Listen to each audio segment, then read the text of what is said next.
Hello and welcome to our special TV debate here from Istanbul at the World Economic Forum. I'm Francine Lacqua. Well, over the next hour, we have a lot to discuss about. We'll be trying to answer this question. Will the Eurozone puzzle continue? Will we be able to survive? And if we don't survive as a Eurozone, what will the impact be not only on the Eurozone area, but also on the borders outside the continent? Well, I'm very pleased to say that we have a great panel with me to try and discuss this very difficult question. On my left, Mr. Basha, the Governor of the Central Bank of Turkey, Giuseppe Recchi, Chairman of ENI, Andrei Kostin, Chairman and the Chief Executive of VTB Bank, George Papa-Konstantino, the Minister of Finance of Greece, 2009-2011, really in the eye of the storm, and Alexander Stubb, the Minister for European Affairs and Foreign Trade of Finland. Thank you so much, guys, for joining us today in this very topical debate, but also very difficult debate. Now, before we start, I just wanted to put a question to the floor. I want to see how many of you actually think that the Eurozone will survive in its current format, meaning how many of you think that the Eurozone will still have all its members 12 months from now? And I want to see some hands up. All right, at least our panelists are more or less optimistic. I think it's about 35% of you out there thinking that it will survive in its current form. So we'll see whether that changes by the end of the panel. Now, Mr. Papa-Konstantino, let me start with you, because you were really in the middle of what became, or what is, one of the most difficult tasks for Europe and for Greece. Do you have any regrets that actually the austerity measures imposed, I know hindsight is a great thing, but that the austerity measures imposed were just too harsh for your country? And by giving it in, sure, you were reducing the debt, but actually it doesn't make the situation any easier for Greece today. Well, the regret is that we got to the place where we started. If measures were taken much, much earlier, and by that I mean years earlier, we wouldn't find ourselves in a situation with a deficit of 16% and a debt over 300 billion. Having gotten there, there was no other option than a quick attempt to reduce the deficit. That involves a lot of austerity and very difficult measures. Wages down 30–40% in nominal terms. This has never been done before. I do regret the fact that even though Europe rallied, it took some time for this to happen. And I do regret the fact that we were in a fire brigade mode and we're not looking ahead 2 or 3 steps to change the architecture. And I think what we've seen these last 2 years is Europe discovering as we went along and making it up a little bit. It's a good thing that Europe got its act together. I wish it had done it a little bit earlier, in the same sense that I wish that my own country had faced its own problems, both fiscal and structural, way earlier than it did. Alexander Stubb, it was interesting, Mr. Papa-Konstantino, likening the European leaders to a fire brigade, because they were trying to put out the fire instead of preempting what could happen. Are the European leaders still too slow, or is it just the way that democracies work, that the markets are very quick to react, but actually democracies need that much more time and able to take the harsh decisions? Probably a combination of the two. I think the fundamental problem is that you cannot have monetary union without some kind of an economic union. In that sense, this whole debate about growth and austerity, I find it quite absurd. I think you actually need both. This might sound awkward, but you need growth-sterity. If you look at the countries that have both taken austere measures, such as Germany, Finland, why not Sweden, or even the BRICS countries, which all fulfill the Euro criteria, they are the ones who are at the same time growing. The big problem is that previously in the European Union, we've dealt with institutional crisis and enlargement crisis. Now we're dealing with a fundamental or an existential crisis where 2 things are under attack. One is the euro and the other one is the Schengen. But for the past 2.5 years, I think we've done pretty good ad hoc measures. Yep, democracy lags behind. Yes, our heads of state government lag a little bit behind, but they don't have the real instruments to deal with it. That's why we have to play it day by day. Governor Basha, when you talk about growth-sterity, which I never heard of, which is actually an interesting and an important concept, is there not a problem that if we are already in a recession or nearing a recession and you put extra austerity measures, then that's when we're really in trouble? I mean, it depends, I should say. Our experience is in line with what you call growth-sterity, difficult to pronounce. But there is a literature on expansionary fiscal contractions. So fiscal discipline may help. But it depends on the circumstances that you have. Turkey, for instance, in 2001 had extremely high real interest rates. The debt burden was 90%, was not as high as Greece. And there was an inflation problem and extremely high interest rates problem. So in Turkey, austerity really helped by reducing the interest rates and thereby helping growth, actually, by building confidence and helping growth. But it may not work everywhere because each country has a different circumstance and one should very carefully study the consequences. Mr. Recchi, how concerned are you that now Italy is in the eye of the storm? Of course, you know, we talk about financing, and when you hear a lot of Italian politicians, they seem to suggest that actually these yields are so high, not really because of what Italy is doing, because they are taking deficit cuts and putting in austerity measures, but because actually they're concerned about Greece, they're concerned about Spain, and so it's very difficult for a politician to control what happens, of course, outside your country. It is correct, and I would recall that Italy 3 years ago had more or less the same economic scenario. The total debt cost is about 4.2%. We had an inflation of 2% and growth rate below 1%. And under this scenario, the forecast of the debt curve was to be at 95% debt over GDP by 2030. So going from 120 to 95, which is still high, but what the markets buy is the trend. So Italy was showing that having a primary deficit surplus, Italy was able to pay and to service its debt and to correct this total amount. And the whole world was stable at the moment. Then suddenly, because of the Greek situation as it was put up by the Germans, the point of view changed completely. And instead of focusing on the debt service, the world started focusing on the total amount of debt. And so it asked countries to consolidate their assets and liabilities. So Italy was sustaining that service because it had big assets enough as savings of the families compared to big debt. And that was more or less in good balance. And Italy was exporting and was growing. Once the market asked to lower the debt, this consolidation became a requirement. And that means going to the pockets of the citizen, asking with taxes to put the money to pay out the debt. And this is creating the austerity that we're talking about, which is having an effect on the economy. Mr. Kostin, how much does this actually affect your business, and does it affect Russia? Because it seems that a lot of the times European leaders, you know, think of themselves, think of whether the Eurozone will survive. But we tend to forget sometimes the impact this could have outside our borders in Russia, but also the emerging markets. If I may, a quick comment on what my colleague said about integration, just a few words. I think what we have now situation, it came from the fact that over the last decade or so, the European Union focused on expanding rather than deepening the integration. So what we have now is half-done integration.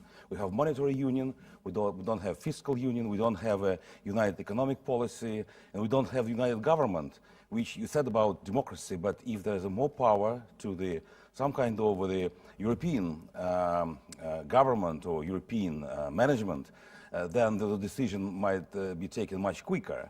As far as the banking sector is concerned or outside, I mean, first of all, of course, the European banking sector is very much under the threat.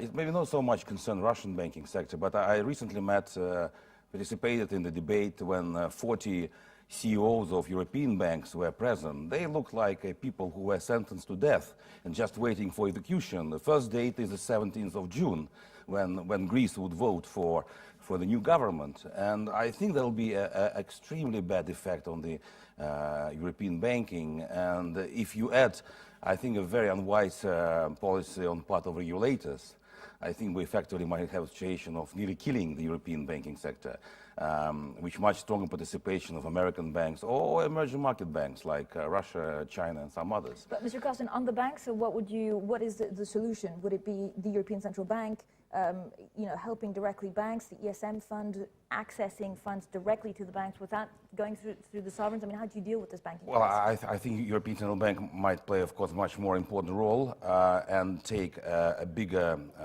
or governments or central banks should take a bigger maybe burden when writing off the Greek debt if the situation to be resolved one way or another. In addition, I think European regulators should be much softer on Basel III at a time when banks experience extremely difficult situation for themselves. Alexander Stubb, do you agree, is the banking system what worries us the most at this moment? Because if they're not lending, then this grinds to a halt any possibility of recovery. It's one of the problems that we have. I mean, I think we should isolate the Greek problem from, for instance, the Spanish problem. In Greece, it's essentially a problem of debt.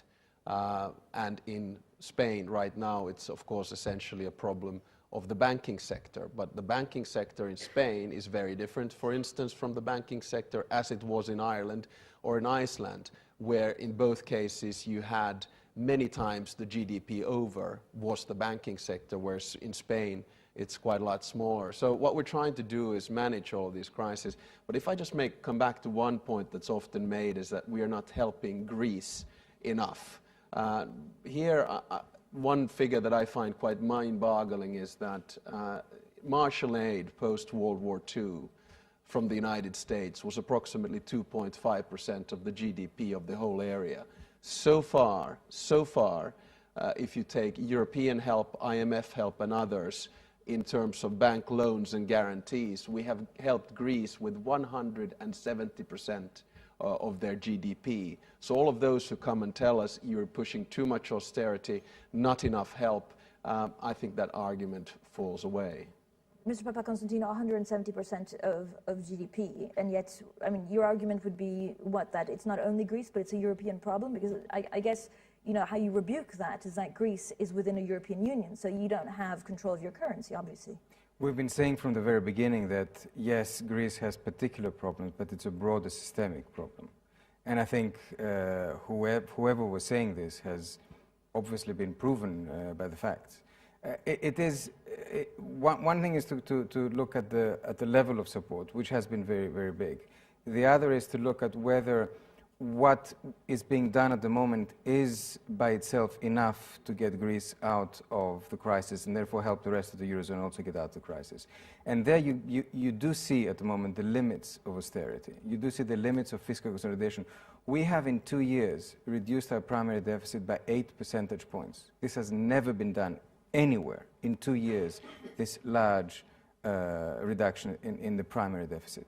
And the problem is that we're in the 5th year of recession. And going back to the banking issue, it's clear that in Greece this was not a banking issue. However, the fact that the recession is much deeper than what we thought has to do with the fact that banks are completely dry. There is no liquidity into the system. There is a continuous flow of deposits out of the country, as there is a flow of deposits coming out of Spain and other countries, flocking to safe havens. And safe havens are the strongest members of the Eurozone. So it is clear that austerity is not enough to resolve the issue. There's a broader systemic and banking issue at stake here. But so do we talk about fear? And Mr. Bachet, you as a central bank governor have to manage, I guess, the fear. You have to manage an economy, but also manage the fear that the markets could have or that the people could have. What kind of advice, if any, would you give to Europeans, maybe to the European Central Bank? How do you stop this fear on the markets in the banking sector? Well, I mean, the European Central Bank does not need any advice. I mean, they know what to do. But the essence of it is life becomes very difficult, extremely difficult, if there is even a small probability of default for central bankers. So that's why ECB has repeatedly said that, I mean, the sovereign signature should be honored. So if you have one example with private sector involvement, so that should be debated, I think, whether PSI was a good idea or not. Then why not there could be others? So that's priced in. And then the life becomes extremely difficult for central bankers. They can do the best that they can. But then eventually it's a fundamental problem. So should we not be talking about the possibility of Greece also exiting the euro? Because the problem is that when you say something, a lot of the times is self-profitizing, is that you say people are concerned and then it becomes priced in. That's the second problem. I'm not talking about exiting the eurozone. This is about paying your debt. So one alternative would be to take over 100% of debt of Greece, so that immediately you have sustainability and you can proceed further, and Greece pays it over time, slowly and slowly. So the second alternative would be to pay it fully, but then with 140%, 150% debt burden, it would be questioned. It's not easy. the threshold there, I mean, Maastricht criteria has been very wise, 60%. So you should not be over 60% to start with. But as George has said, if this was addressed in year 2007, 2006, when Greece had 100% debt burden, with fiscal austerity alone, they could do it. But with 140%, it may be infeasible. So then, if you bring in the private sector involvement, problems become worse, and contagion naturally occurs. Can I come in on the signature issue for a Yeah. second? One of the biggest European mistakes was the famous Deauville decision in November 2010. To remind us all, the Deauville decision said, this was a decision taken by France and Germany in November 2010, said, in 2013, those countries whose debt is not viable may have to see it restructured. And if it is restructured, private bondholders will be the last of the queue. So the message sent to private bondholders is, you will lose your money in 2 years' time. So the incentive to hold Greek, Portuguese, Irish, Spanish peripheral bonds was zero. And while you saw from the beginning of the program, May 2012 to November, a steady decline of the spreads, about 350 basis points. As of November, the spreads went way back up, and then Portugal went in, Ireland went in, and it became fully systemic. So there have been some serious European mistakes in this whole process as well.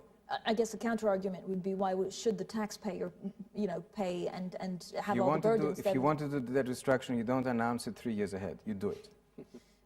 Mr. Costin, I think in Deauville, they basically announced it 3 years ahead because they realized possibly that it was a mistake, because if they said from now on, then that's a serious trouble, isn't it? Mm-hmm. Was that a mistake? Well, I would rather agree, but as I said, when what we had in Russia in '98, we destroyed nearly the majority of Russian private banks when the government just refused to pay its own obligations. I think investment in government bonds considered to be one of the less risky for any bank, starting from U.S. Treasury and going down. So I mean, it's when the state refused to pay its obligations, it's completely demoralized the market, of course, and it led to huge losses for banking sector. So I think some measures should be taken more than now in order to rescue the banking sector in Europe. What do we need now, Mr. Recchi, to put the banking sector back on its feet? I guess it's giving a message of firewalling if someone were to leave the Eurozone, or at least try and stop this systemic risk spreading to also the banking system more than it already has. It's all a matter of connecting perception, which turns into reality. So when this is the rule of the world. Your reality is other people's perception. And when perception goes as it went for the Eurozone in terms of capacity to sustain its obligation, turning back to the real reality, which is sustainable, takes more effort. So everything that the countries are doing now, and my country has been starting with very harsh measures to try to correct this perception, really fix the national perception. Now the point is how to fix the European perception of its own capacity to rule and to protect the system. I think that every measure that has been taken so far has always focused on savings in particular. You remember that the central bank uses a capacity of playing with interest rate, focusing on saving to protect savings. That's why they were a bit late in reducing the interest rates when the markets were demanding for a reduction. And now it's focusing again on saving because they need to protect the banking system, and all the money that is coming from ECB into the banks remains in the banks. So I think that the focus of the economic circle is the enterprise, is the corporation, because if the corporation doesn't grow, it doesn't create employment, which doesn't create wages, which doesn't create spending capacity, consumer taxes, and so forth. So I think we need a very strong and very fast measure to give the sign that the European zone, under political decision, is a unified zone with one rules for which apply to everyone. What kind of, I mean, we talk about the ECB either putting extra money or buying extra bonds. What kind of message do we need? I mean, I know you say we need something strong, a unified voice, which we haven't really had so far. No, the typical instrument for nations to boost or slow their economy was their monetary policy.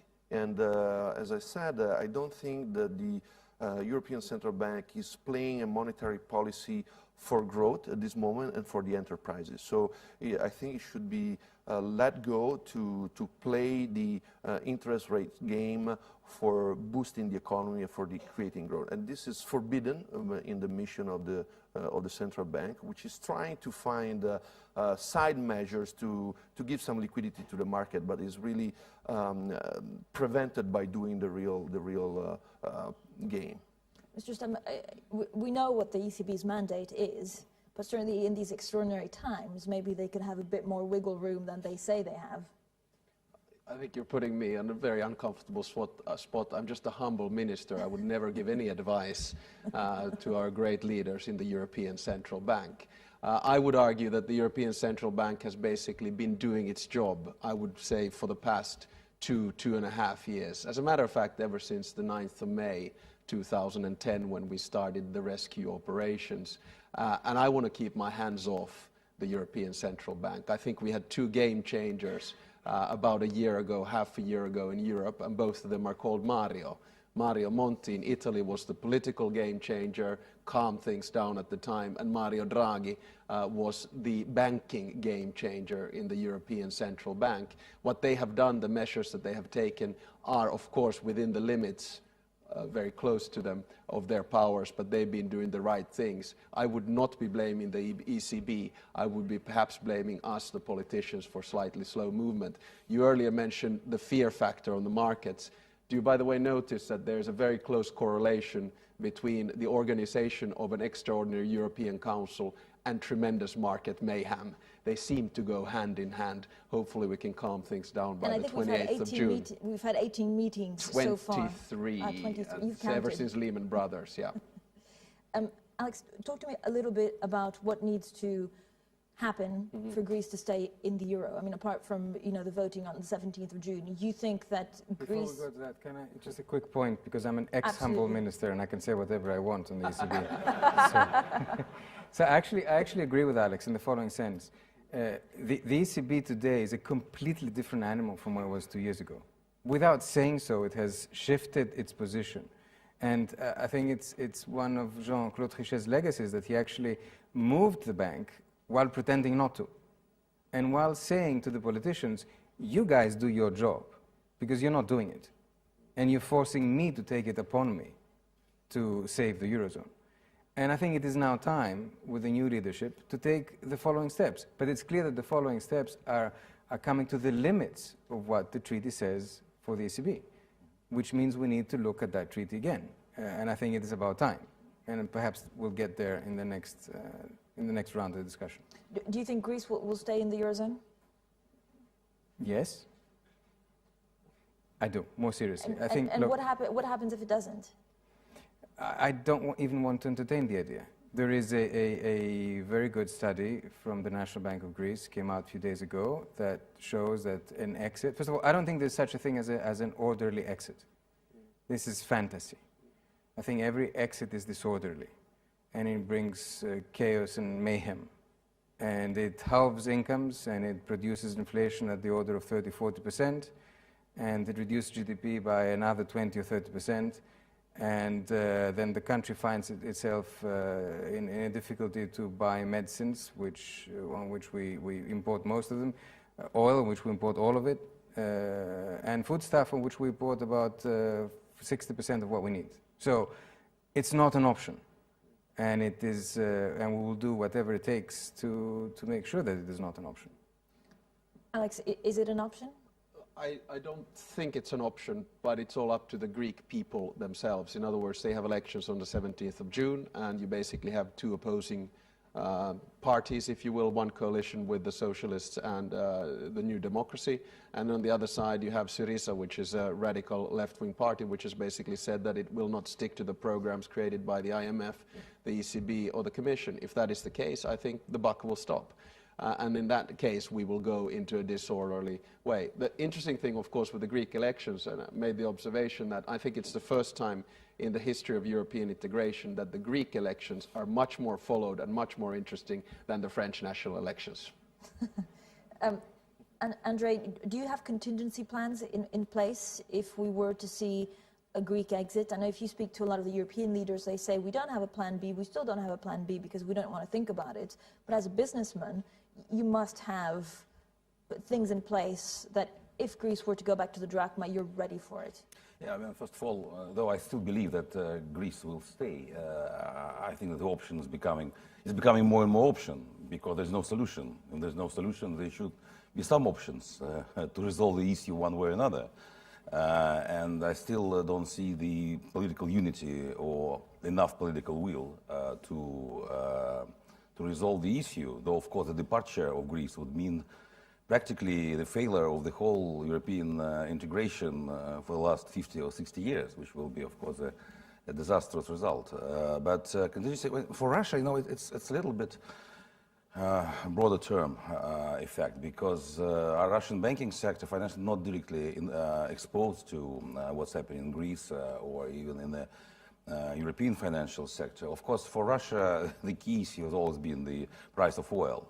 If the price of oil, as our analysts in the bank forecast, can go down to $80 as a result of the Greek departure, then Russia might lose 2% of the GDP growth, and with effect on the banking sector, on our clients, as it happened in 2008, 2009. So I think, yes, we do have contingency plans. We already started to be much more conservative in our policy of lending than we were before.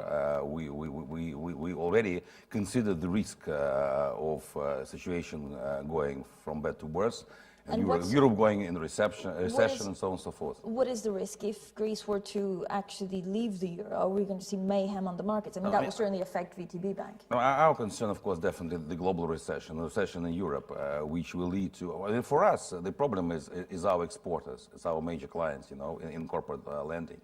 If exporters started to lose their income, if the prices in commodity goes down, if the demand goes down, and the oil prices go down, that will affect the whole Russian economy, all sectors, including banking sector. And so, from this point of view, as I said, we are very much conservative on capital adequacy, like other banks. The question was why they're not lending money to the real sector. They do have liquidity now. ECB, I agree, it provides enough liquidity for banking sector, but they don't have capital now. They're selling assets. They're not lending more money. They have concerns about recession, and they have concern about their capital. So that's a key point for European bankers. Mr. Recchi, if Greece were to leave the Eurozone, will Spain need a bailout? What happens to Italy? Is this going to be a sequence of events like the dominoes? And if we don't see Greece exit, how long are we going to hear about this crisis? Is it another 2-3 years? Because it's a slow-burning crisis, which is really hurting the markets and confidence, possibly much more than if it were a quick event. I'm a humble energy guy, so you're asking me questions that you should ask to economists. But I would say that the reaction of events is uncontrollable, and I'm surprised that no economist can really put up a number, because there must be a number of the worst case, and we should be able to compare what's the worst cost between that case or sustaining Greece and sustaining all the countries. So this is not happening because evidently the consequences are so open and so unpredictable that nobody can make a math out of it. But what we see now that is happening is referring to companies' management and companies' turnaround. Every country is trying to apply the typical action that you do in a turnaround. So they're trying to stabilize their system, and that's why we have the measure Monti. The first Mario is doing this greatly. And the second round is how to implement with the resources you have available the next strategy, which is the growth. So every country is trying to do it. Some are more successful, some less. But at the end, you need, as we said before, one key action that convinces the markets that all these measures have an effect, and this is still not happening, and that's why the Greek election, I don't think, will be a turning point. I think the turning point should be one strong political decision taken by the leading countries that the new governance has been set, and governance is about ECB and is about the European political system. Mr. Stubb, I know you wanted to react to some... I mean, one of the problems that we have in this debate broadly around the world is that we are mixing things. One thing is dealing with the crisis as it stands. Everyone is playing it day by day. A second one is the structural changes that are needed in each and every member state. A third one is how do we find growth? And then the fourth one is the future institutional structure of the European Union. And the problem why the markets are reacting the way in which they are is that they are not able to see the difference between these debates. So in that sense, what you usually want from a European Council is a clear decision on X, Y, and Z, and then a few pointers on the future. Whether we'll be able to manage that, I really don't know. But just like Mr. Kostin said, this has then re-implications for the global economy by and large. Whatever happens in Europe will hit the rest of the world. One thing I find a little bit frustrating is that we are ourselves creating this hysteria and this market mayhem. We keep on talking it up. The closer we get to a European Council, the more columns, the more statements we see that, oh no, Greece is going to go out. Oh no, we're going to have to bail out Spain. Oh no, the banking sector is not doing well. And no one has really a clear vision of what to do at the end of the day. So I would suggest that three instances of people need to calm down. One, politicians. Two, bankers and economists. Three, the media.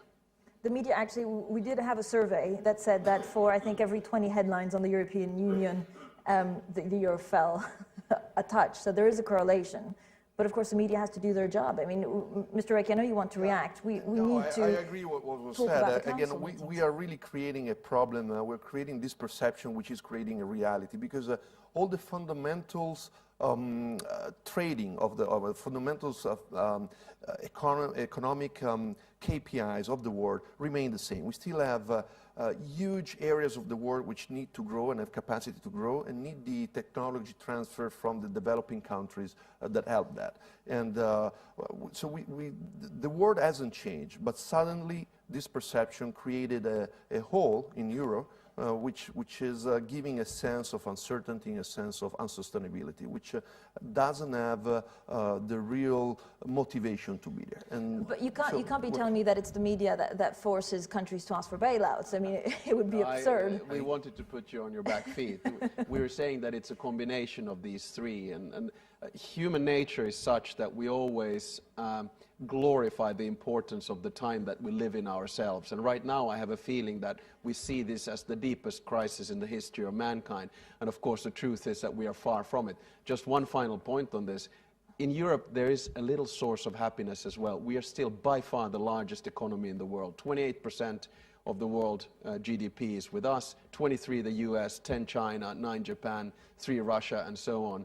We forget these fundamentals. We are still, relatively speaking, doing quite well. I want to ask you, just Mr. Basha, because out of the 5 panelists, you were the only one not to raise your hand when I asked, do you expect the Eurozone to survive in its current format in the next 12 months? Do you think Greece will leave? I mean, why I did not raise my hand is related to, you said, in the current format, survive in the current format. The format definitely has to change. So that's my objection. Otherwise, but do you still see all the members staying? Eurozone better stay intact. Better, because otherwise the impact on emerging economies in Turkey will be unforgiving? For the whole world, but the biggest cost will be within the Eurozone. Because then we have to start from scratch. I mean, the reason is, if one country exits the Euro, there is a possibility that other countries may also exit the Euro. But we outsiders have already exited. We are not in. So that kind of contagion will not be there. But within the Eurozone, there can be a huge cost of contagion. Yeah, because you're saying that basically if one country leaves, then all bets are off for the others. For the members, yes. Yeah, for the members. Mr. Kostin? I just want to say that I think the world did change. It changed in 2007, 2008, when we actually overlooked the crisis. And that's probably now why we're talking now so much, because we overlooked the crisis in 2007. We don't want to overlook it again. And I think that's changed a lot. I think what we have now is a continuation of what happened in 2007. So I think that's why at that time we didn't have any contingency plan. That's now we are talking about this because we want to get ready for the next wave. I think it's just quite understandable. But are we ready or are we not ready for the second wave? Well, I think definitely we're much better ready. At least in Russia, we have all the contingency plan which we had in 2008, plus we have additional measures. And I think today, I hope that most of the government and international institutions are much better prepared for the second wave of crisis. Mr. Papa-Konstantinou? I actually want to agree with what Erdem said in terms of in its current form. It will have to change. There is no question about it. This is not an issue of how many members are in. I think they will be the same members. But it is that the basic rules of engagement have reached their limits. We are now in a state where the basic tenet, which was the irreversibility of the process, is being called into question. And it is not just being called into question because of Greece. It is called into question in a broader sense. The story of these days may be the Greek election because it's on the 17th, but it's also and primarily Spain. That's the biggest issue in the moment. The Greek elections, if I may give one element of counsel to everyone listening, is be a little bit cool about it. It's hanging in the balance. Obviously, I would personally, just like Alex, would like a coalition of the real reform-minded European forces to prevail.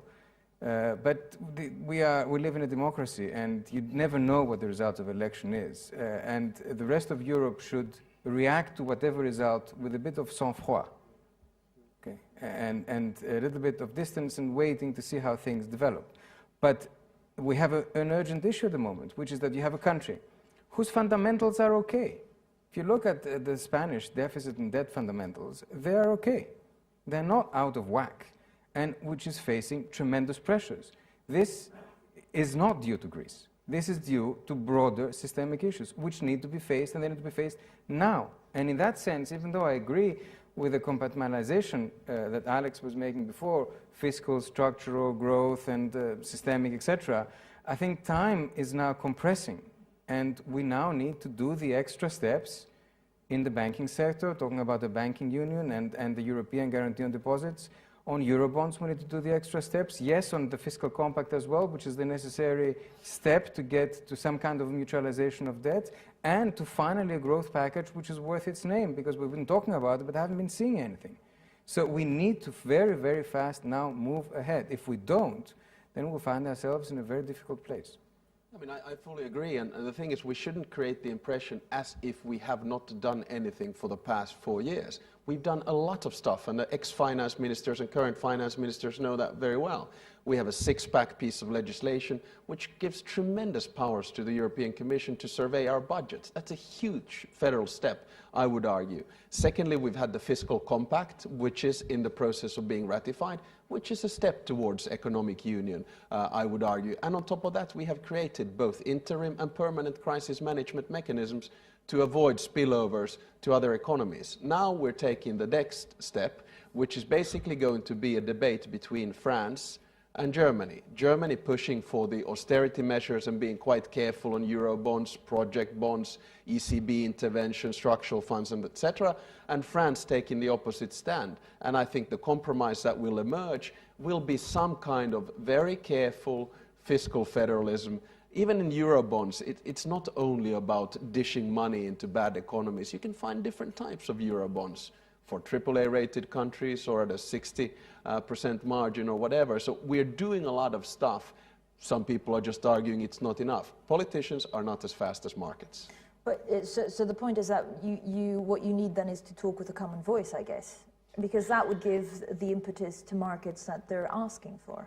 Yeah, and I think a lot of finance ministers and heads of state and government in Europe are trying to do that as well. It's never easy. A lot of people always talk about European foreign policy or monetary or economic policy. We need to talk with one voice. Well, the system is a little bit like the system created post-World War II in Germany.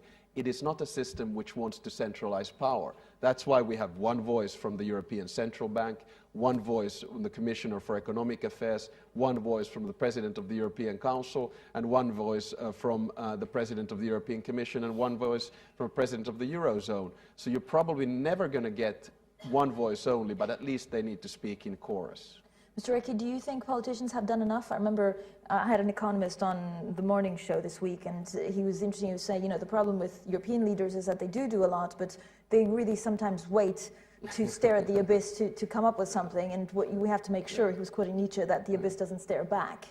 Are we at that point?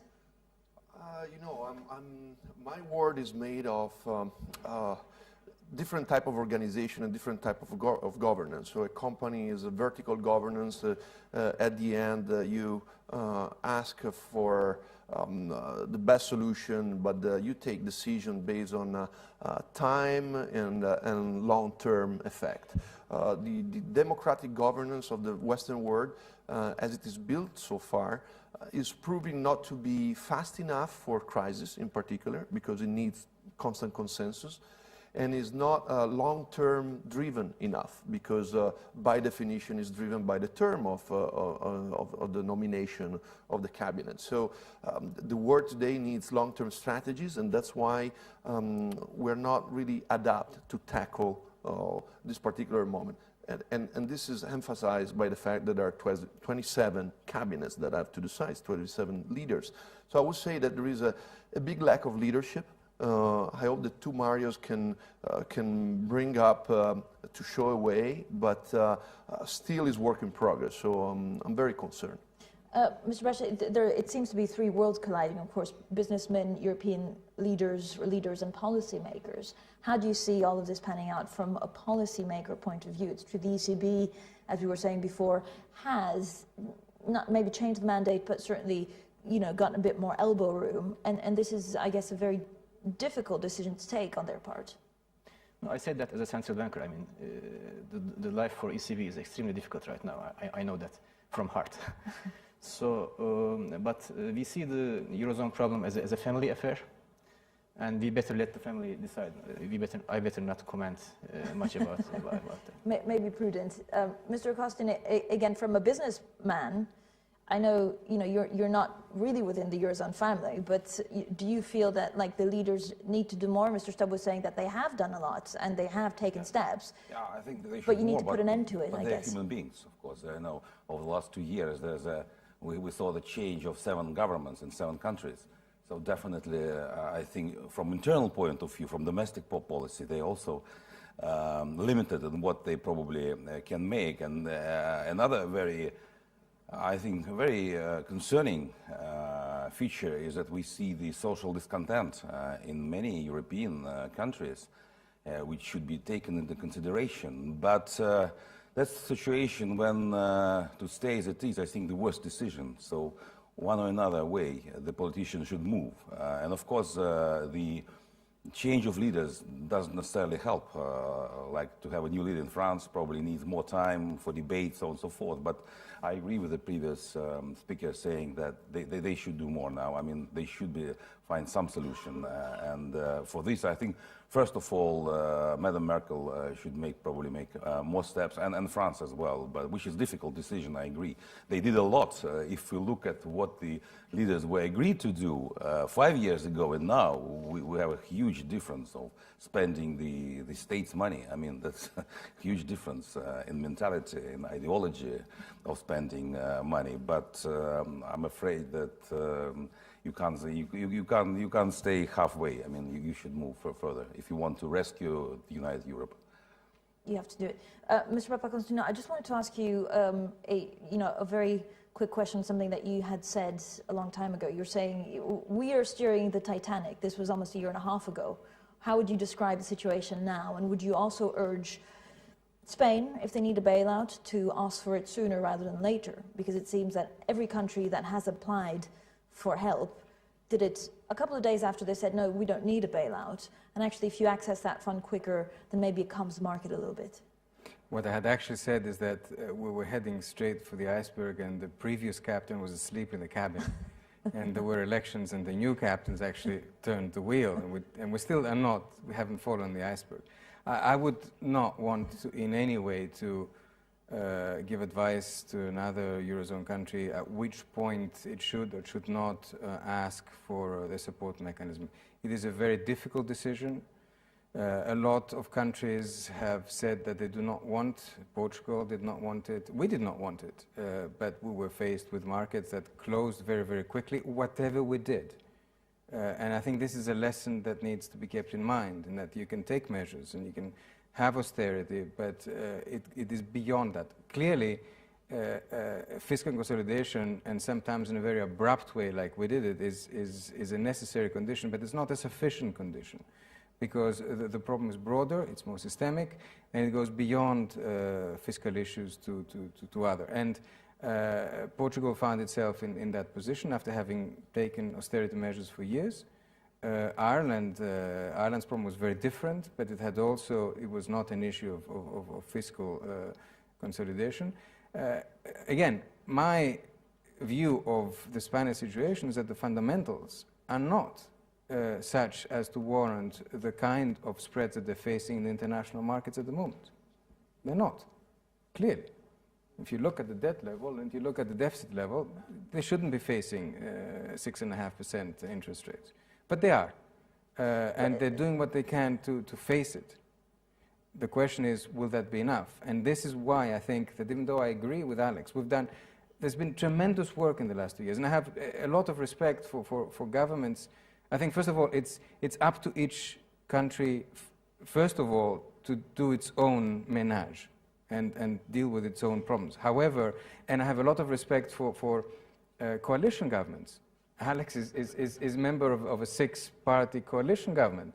It's not easy to pass through the Finnish parliament, as it's not easy to pass through the German parliament, measures to give taxpayers' money to other countries, even though they're loans. Okay? So I do accept that. However, it is clear to me that even though we've moved a lot, we haven't done it at the right pace, and we're not there yet. And I think, in a certain sense, this is the moment of truth, because it's gone beyond peripheral countries to what is much more of the core of the Eurozone. Alex, do we not need a federal European state, federal states of Europe? Because, as we're saying, we're treading around politicians. I remember interviewing Mario Monti at the time, who was just, I'd say just a professor, a couple of days after Greece actually asked for a bailout. And he was saying the problem fundamentally is that politicians are too polite to each other. So even for the deficit, although some of them were breaking the rules, no one actually took charge. I guess the only way to take charge is to have United States of Europe. Well, to be quite frank, I've come out of the closet personally many years ago. I am a federalist there, so I'll say that straight away. I do think that at the end of the day, you cannot have a monetary union without economic union, probably filled in with some kind of political union. While I'm a federalist, I'm also a realist. I understand the limits of sharing sovereignty or pooling sovereignty on a supranational level. So I personally think that the European Union is always going to be more than an international organization, but less than a state. And what we are seeing now are the building blocks of what I would call fiscal federalism. We see it with the six-pack piece of legislation. We see it with the fiscal compact. We see it with the whole debate on project bonds, on euro bonds, these types of elements. But we're probably never going to see a full-blown European federation as such. The interesting debate here, of course, is that we've gone into a world of localists versus globalists. There's no left-right divide anymore. Localists are anti-European, anti-Euro, anti-immigration, anti-globalization, and globalists look for solutions pro-European, pro-Euro, pro-immigration, and pro-globalization. And at the end of the day, we're going to try to find a balance between these two. Final point on this, I find it rather amusing that a couple of decades back, and even in the last decade, everyone talked about, let's bring the Union closer to its citizens. I would argue that the European Union is closer to its citizens than it's ever been before, and that is because of the financial crisis. In, for instance, Greece, people are frustrated that the EU is forcing it to do austerity measures, and in a country like mine, up in Finland, people are frustrated that we have to pay to other countries. So the EU is really under your skin right now. It certainly is. Just a couple of minutes to go on this debate. I wanted to see if the panel was able to change some of the minds, and then we'll come to questions a little bit later on. But has anyone changed their mind about the question that I asked before, which is if the Eurozone can actually survive in its current state? If you have changed your minds, raise your hand. Right, so no. Rather pessimistic. So I think it's still around 35 to 40% of people think that it won't survive its current format. I think that was your pessimistic calculation. For me, it was like 65% said that the EU will survive the crisis. It's the bright lights. I want a new opinion poll on this.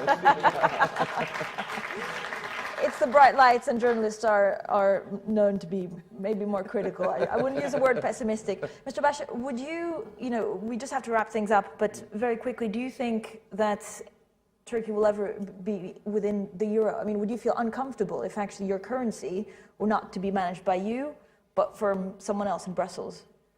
No, I mean, our experience is especially the Maastricht criteria for Eurozone membership was designed correctly.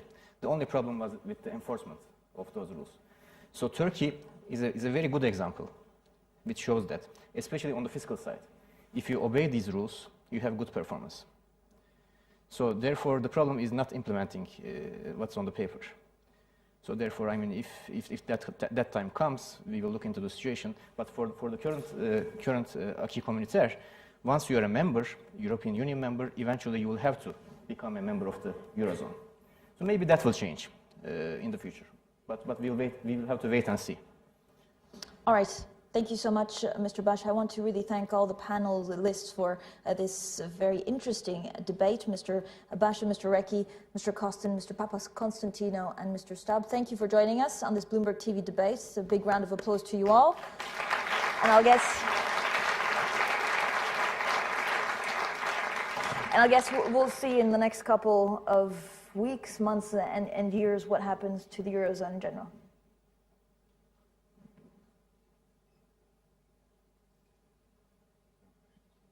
Great, guys, thank you so much.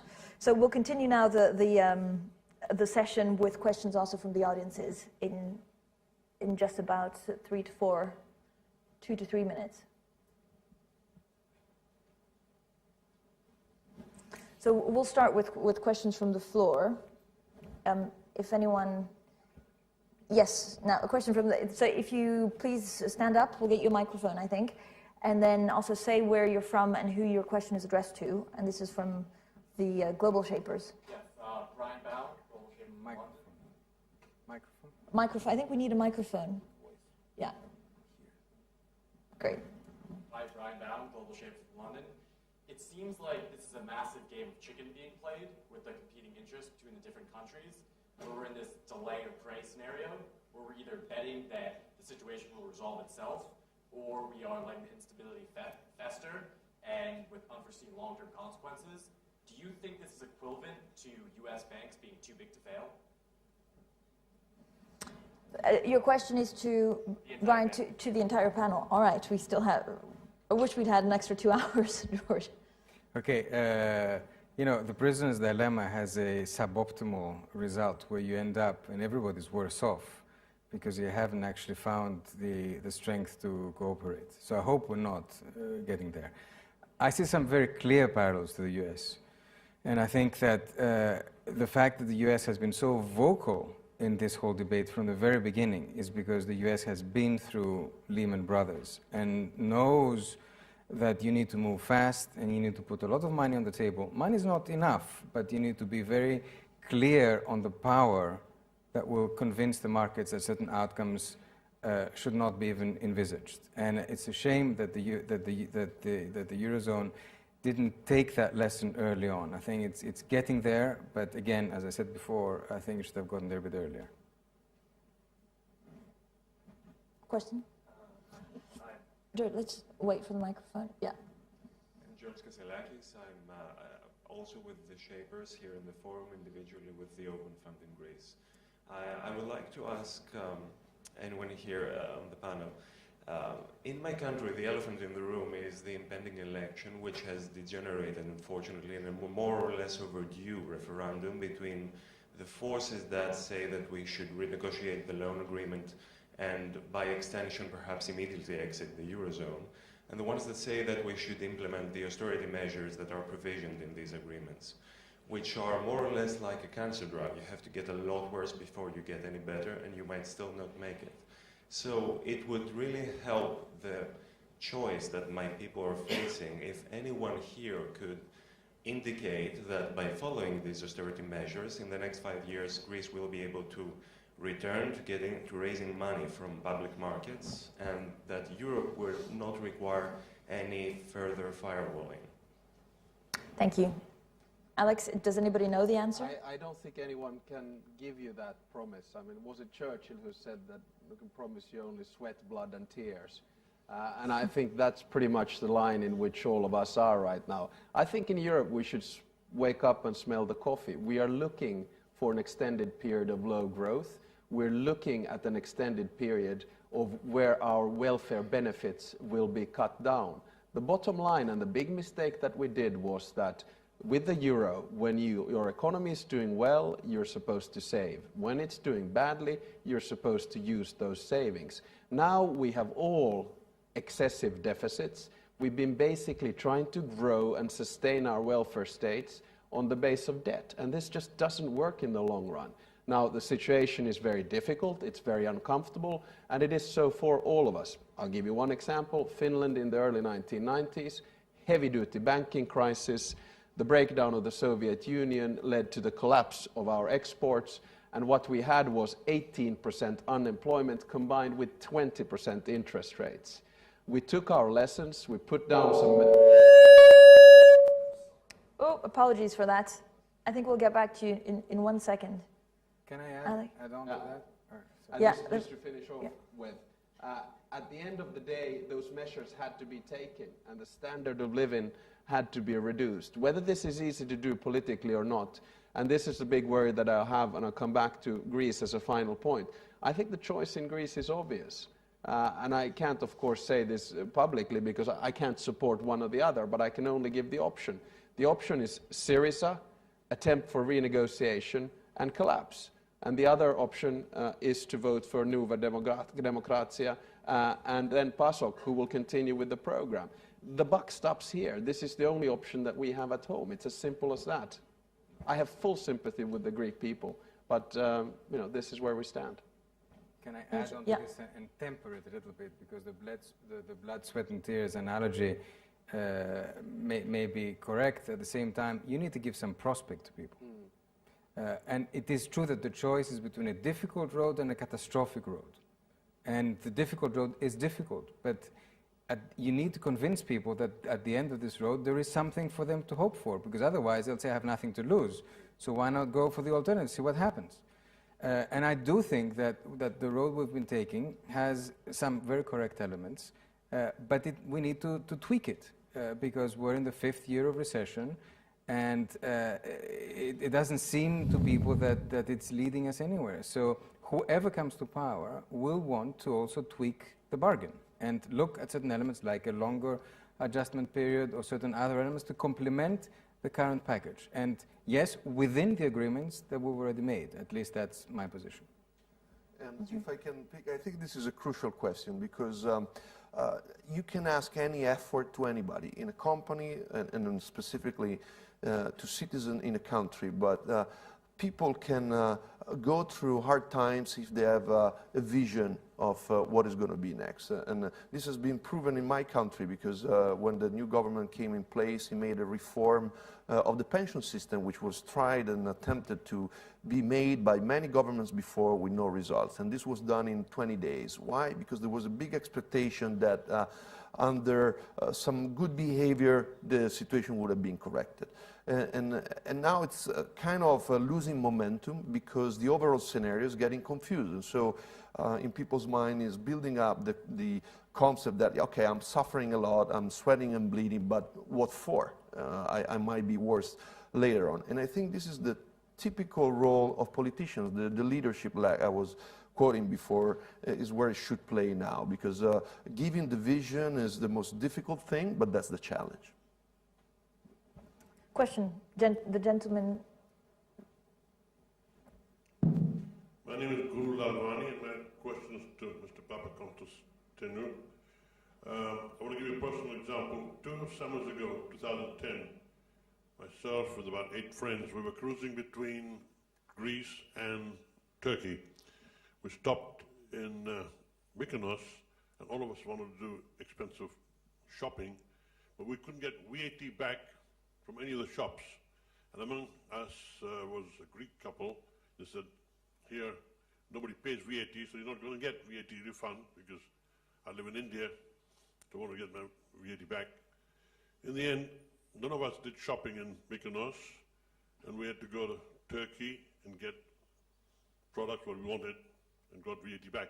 So, as you were the finance minister during those days, did you get VAT from your retailers, like most of us do? And because obviously they didn't want to declare.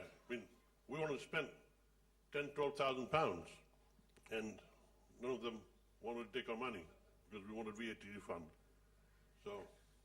First of all, may I say that you were very lucky sailing between Greece and Turkey 2 years ago. I hope you'll be back doing the same thing, because we need your money. I'm coming to the question. I'm actually sure that if you go back today, given the difficulty of the situation, people will want your money and will give you a receipt. And even though tax evasion is a chronic problem in my country, a lot has happened in the last 2 years to try and get compliance up and change the rules of the game. We've been putting people in jail for tax offenses, which was not done before. We've changed the legal environment, we changed the justice system, the way it's been treated. We've given carrots and sticks. However, it is very, very difficult to increase compliance at the time of a deep recession. And this is not an excuse, because compliance is actually up. But the more people are squeezed, the less likely they are to obey the rules that are down for them. And from my point of view, and from the point of view of the government that I was part of, we very much realize that tax evasion is a crucial element in any fiscal strategy, not only because it's the revenue that you're missing out, but also because it is a basic sense of justice for citizens. Because we're hitting on wage earners and pensioners, and we cannot be hitting on them and letting people off the hook that are not paying taxes or have expensive yachts and they're all tax-free, etc. And this is why a lot of emphasis has been given to this. We haven't resolved the problem, just like Italy, if I may, has not resolved it either, and other countries. But I think we've made great strides, but still there's a long way to go. But this was not only during the austerity time. I understand from my Greek friends, this is a norm in Greece, even in the good times. This has been going on for many, many years. Only in the last 2 years, if I may say so, have we actually started doing something about it. Yes. Lady in the front row. Hello. Okay. Şebnem Kalemli Özken, Koç University and Harvard University. I'm a professor of economics and finance. I'm actually surprised that we focus so much on Greece and not enough on Italy and Spain. In the academic world right now, the consensus is the real risk is Italy and Spain. There is a serious contagion going on, and they are too big to bail out. There's a bank run going on, there are capital outflows, sudden stop. Everything is going on right now, and it's masked by Germany financing it and the Target 2 system of Europe. Any other country went through this, Argentina, Mexico, Turkey, Uruguay, Korea, Malaysia, you name it, they end up collapsing. So the only solution we see actually is inflation in the short run. Yes, fiscal union, Eurobonds, these are great solutions. I'm sure Eurozone is going to get there, but in the short run, this situation has to be fixed. Academic world might be slower than markets, but clearly we are faster than politicians, I would say. So I would like to ask you, this is to the entire panel, what do you think, on the possibility of allowing some inflation in the short run, which comes back to Germany, of course? I'd ask the bankers here. I'll just give you a short-term answer on that. It's a bit of a taboo, and I don't see that happening. The only thing, I guess, as a Minister of Trade that I can celebrate is that the value of the euro is reducing, and that way we can get export-driven, perhaps, growth in one way or another. But for me, it's to start meddling about inflation and extending the powers of the ECB and changing its task against the will of some of its member states would be a little bit risky. So that's why I hand it over to either ex-ministers or central bankers who are much more informed on this than I am. My short answer is yes.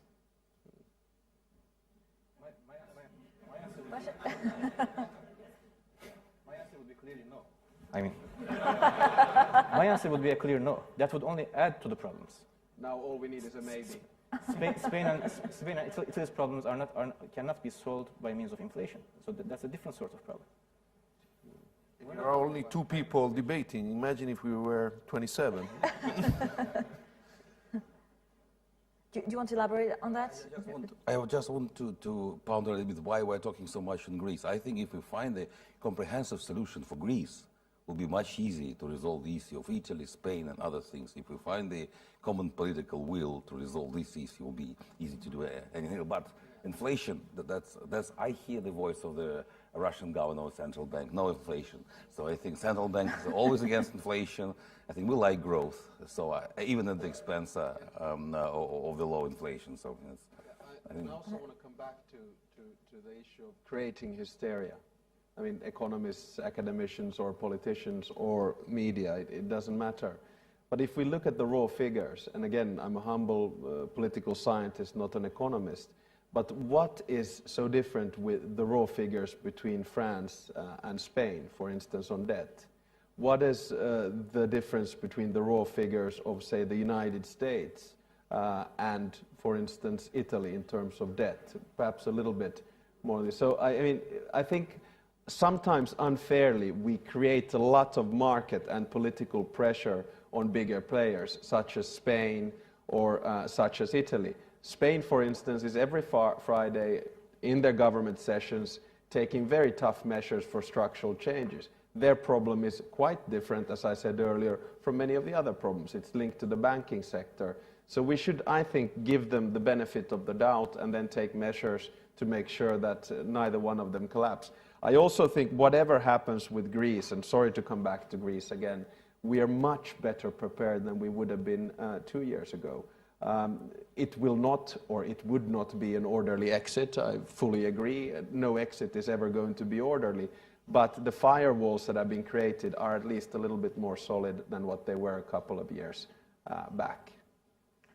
George, and then I'm just going to take one final question and then ask everyone to wrap up. Do you want to answer that? I want to justify my yes, but before I do that, just a quick one on Alex's last point, because I don't think it should be misinterpreted, as I'm sure he didn't intend it to be.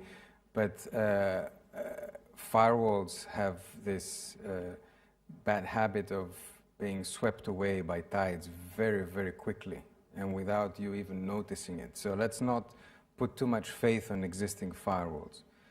My yes had the following sense. Okay, I wouldn't expect the central banker to say yes for a bit more inflation. I think he would be excommunicated on the spot. But I think that there is some room on the part of certain countries, and Germany is one of them, which has been in austerity for a very, very long time. And if you look at wages there, they've been flat for some time. There is some room. And I think that little wriggle room would allow you a bit more of a push at the moment when everybody's putting on the brakes. If we're all putting on the brakes, then the whole system just stops. So, I mean, this is basic economics. And I think we are beyond the point, and a little bit of stepping on the accelerator at the moment on certain countries, certainly not on my country, would be very helpful. One last question from the gentleman at the back, and then I'll ask you just to quickly wrap up the session. Ilya Kosych, I'm a global shaper from Moscow Hub. I have a question to Mr. Stubb. Finland has done a tremendous job fighting the crisis 2 decades ago, and you guys have nationalized the debt, and you grabbed the power of all the processes, including money supply, by the way, and then you have started implementing a number of structural reforms in the housing market, in banking, in direct investments. And And obviously, your experience here is much more valuable than the experience of Germany or France, because those countries just didn't have to face those challenges. They just don't have that background. And my question is, why cannot that experience be portable to some other countries? Why that does not happen in? Well, it's probably because the laws of crisis are not the natural laws of crisis are not exactly the same. Our crisis, yes, was a systemic one, and it was linked to the collapse of the Soviet Union, and also linked to a, I would argue at the time, rotten banking sector. So on the export and structural side, it was a specific case. On the banking side, I think Europe has taken a lot of the measurements that were taken in Finland, or why not in Sweden at the time as well, which had a very strong banking crisis. So I think a lot of the measures have been used throughout, but the problem is that, you know, a small Nordic country up in the periphery of Europe, comparing that to 27 member states, and the banking system doesn't work. I think banking regulation is in the pipeline right now in terms of legislation. Now people are even talking about a banking union. And if we start creating something like that, I'm sure that some of the measurements which we have learned about throughout this crisis will find in those measurements. So, you know, we did fairly okay at the time, but remember that we also made catastrophic mistakes right for the first 2 or 3 or 4 years into that crisis. We just don't want to live through that period ever again.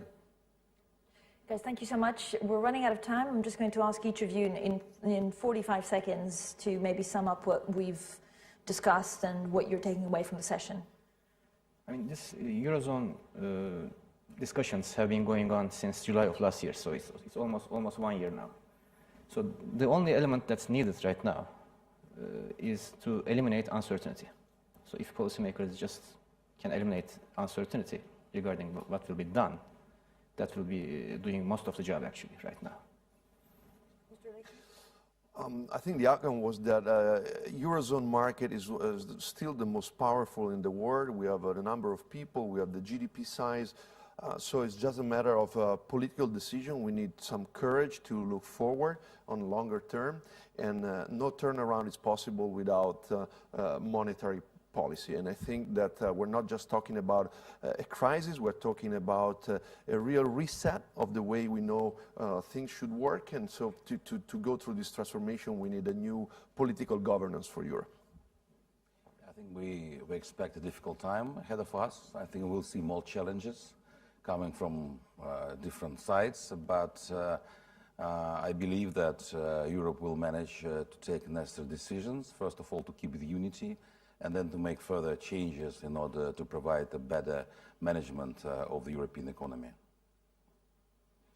The Eurozone is a work in progress. I think we all knew it had some very serious weaknesses. We've lived them in the last 2 years. We've done a lot to address them, but not enough. It is now time to take the next steps, and that involves a fiscal element, an element of growth, structural reforms, regulatory changes, and the move towards a political union. Look forward to a decade of an economic crisis, but be optimistic. It shall be solved, a solution shall be found, and at the end of the day, we will have more countries in the Eurozone, not less, and we will have more integration, not less. Well, thank you so much for being part of this Bloomberg and Bloomberg HT debate.